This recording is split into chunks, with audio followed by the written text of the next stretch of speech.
lot of studies in the area of NLP, neuro-linguistic programming.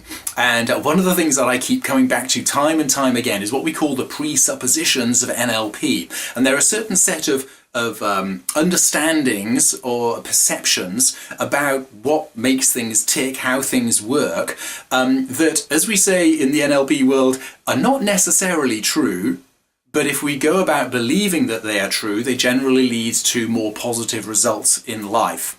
And one of them is this: there is no failure, only feedback.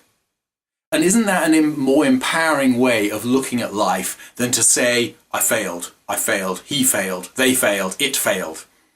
Instead, to say, actually, it's not so much a failure, let's relabel it. Let's call it a situation that provided us with feedback.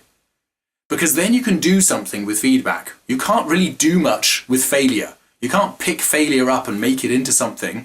You can only take lessons out of what might not have been a desirable outcome. And once you've taken those lessons, you can do something about it. So it's feedback that we're looking for. So if you've ever been tempted to call something a failure, let's just say, okay, but what are the lessons that I can learn from that situation? That is what will lead you to a much more empowering outcome. So find an empowering meaning in that situation, in that point of challenge, and you'll then be able to say, well, what are the learnings? What are the lessons that I can take from that? What's the feedback that I could usefully take on board, apply for the next time, and then move forward? Now, in the development world, there's a wonderful phrase which is coming in from lean development, which is pivot or persevere. And this basically is a wonderful way of looking at the development of any product or service and the direction that you're going in. So if the company is heading in a certain direction to a certain group of people providing a certain product, they've got to ask themselves, are we going to persist with this until we get to a place where this product really takes off? Or should we actually pivot rather than persevere?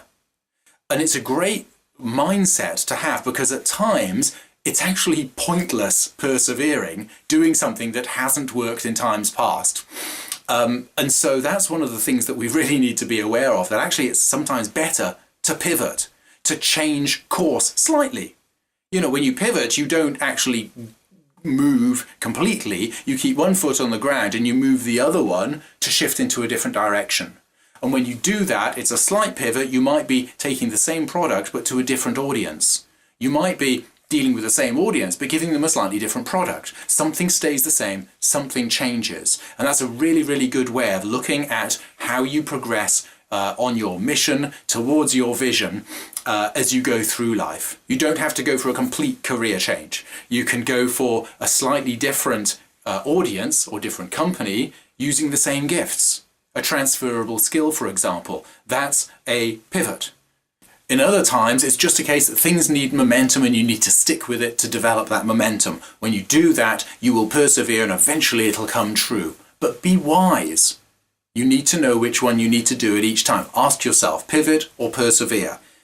So learn from what appear to be failures. Take the lessons, and you may pivot, you may persevere, but whichever way, move forward. Be determined to go for that vision that you've clarified way back when. If you need to revisit that and get to a place where that vision is more compelling again, take the time to do so. It'll be worth so much to you. Okay, look forward to hearing your story and then joining you on the next lesson. This is Pad, signing off.